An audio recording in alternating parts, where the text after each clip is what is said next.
ఘర్షణ పడేవాడు ఉంటాడు, అందరినీ శాంతపరిచి అందరితో సమాధానించే వాళ్ళు ఉంటారు, పక్కవాడి సహాయం చేసే వాళ్ళు ఉంటారు, పక్కవాడి సహాయం తీసుకోవడం తప్ప ఏది తెలియని వ్యక్తులు ఉంటారు.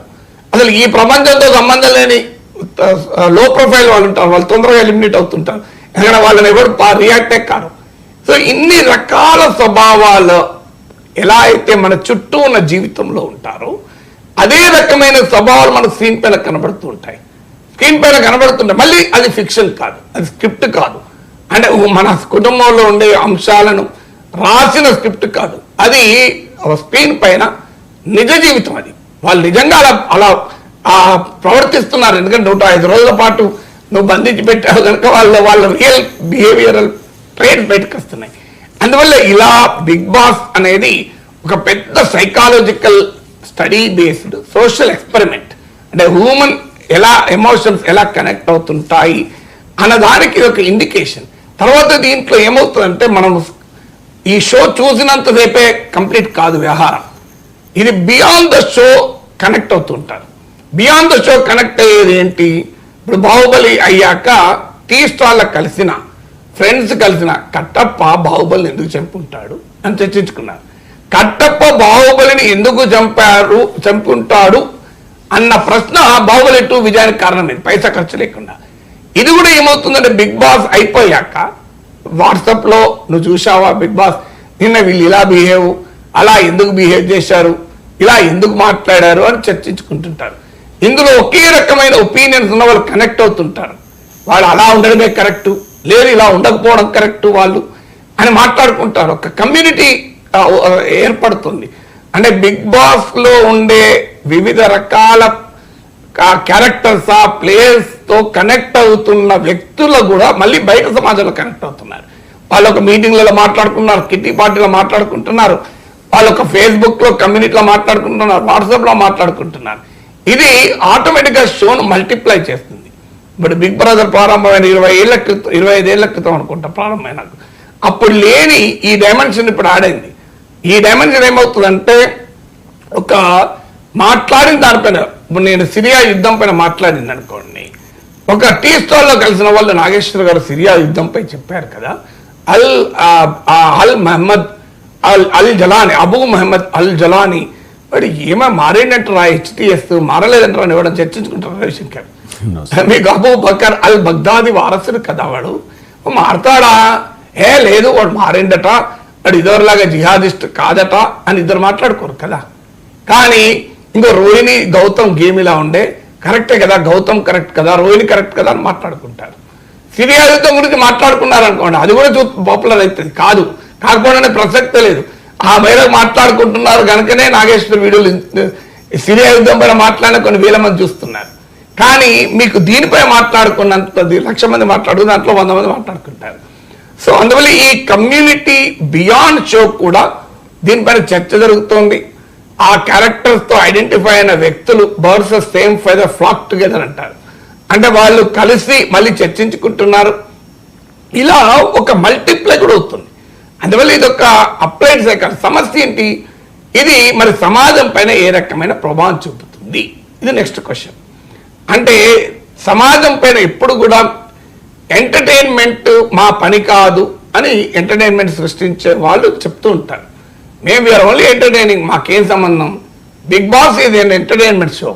కానీ బిగ్ బాసే కానీ సినిమా కానీ సీరియల్ కానీ కొన్ని రకాల భావాలను సమాజంలో పర్పెచ్యువేట్ చేస్తున్నాయి. మీరు తెలుగు సినిమాల్లో చూడండి, తెలుగు సినిమాలో ఒక ఉమెన్ అన్న ఒక డిఫరెంట్ క్యారెక్టర్, ఎప్పుడు బాధపడే క్యారెక్టరు, గయాలి క్యారెక్టరు ఇలాగే చూపెడుతుంటారు.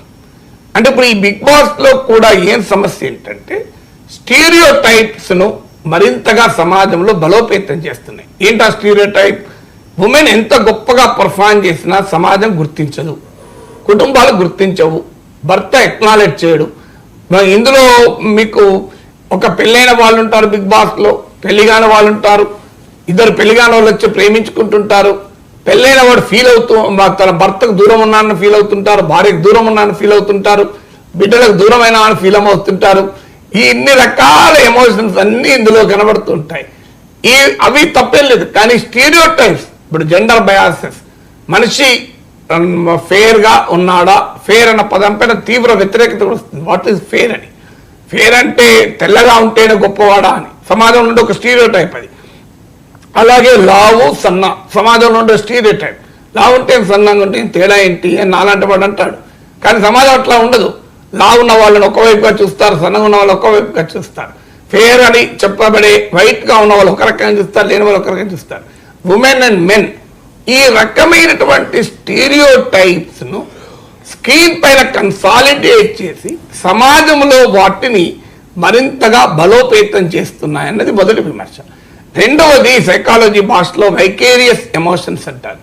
వైకేరియస్ ఎమోషన్స్ అంటే ఏంటంటే మీలో ఉండేటువంటి రకరకాల ఎమోషన్స్ నుంచి బయటపడి మనిషి ఒక గొప్ప మానవునిగా ఎమర్జ్ కావాలి అని అలాంటి ఇంట్రాస్పెక్షన్కు అవకాశం లేని నీ హ్యూమన్ బిహేవియరల్ ట్రేడ్స్తో కనెక్ట్ అయ్యేలా మాత్రమే చేసి నీలో ఉండే ఈ వైకేరియస్ ఎమోషన్స్ పెంచుతోంది బిగ్ బాస్ అన్నది రెండవ విమర్శ. మూడోది ఫోకస్ ఆన్ అదర్స్.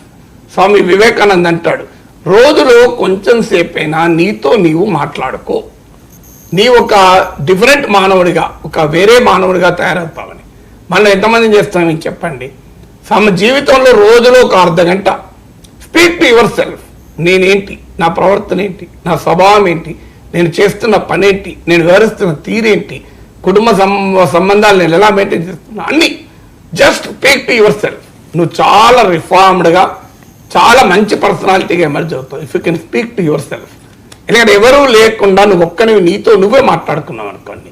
నాకు వచ్చి ఎవరన్నా నా ఇంట్లో ఉన్న వాళ్ళు, నా భార్య చెప్పింది అనుకోండి, నీ కోపం నీకు ఇంత తొందరపాటు ఎందుకు, నీ కోపం ఎక్కువ ఎందుకు అంటే, నేను కోపం నాకు ఉన్నదని తెలిసి కూడా, తొందరపడుతున్నానని తెలిసి కూడా నేను డిఫెన్స్ మోడ్లోకి వెళ్ళిపోతాను.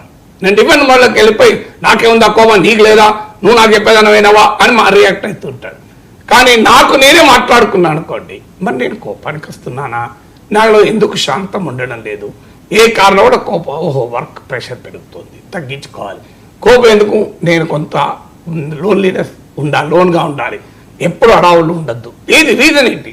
So when I speak to my self I will be true, when I speak to others I will not be true, when I speak to others I pretend. నేను నటిస్తాను, నాదేమీ సంబంధం లేదు, కానీ నాకు నేనే మాట్లాడుకున్నప్పుడు నటించను, జీవిస్తాను.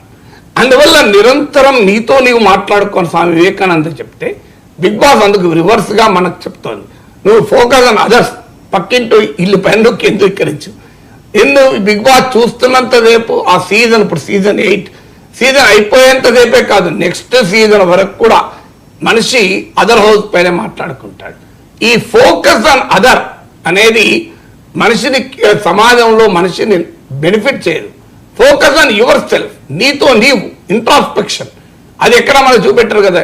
అందువల్ల ఇలా దానిపైన ఇదొక సైకాలజీకి రిలేటెడ్ అయిన సోషల్ ఎక్స్పెరిమెంట్ కనుక కొన్ని ప్రెజడిసెస్ను బలోపేతం చేస్తుంది, కొన్ని ఎమోషన్స్ను, వైకేరియస్ ఎమోషన్స్ ఇంటర్నలైజ్ చేసుకోవటానికి ఇది కారణమవుతుంది.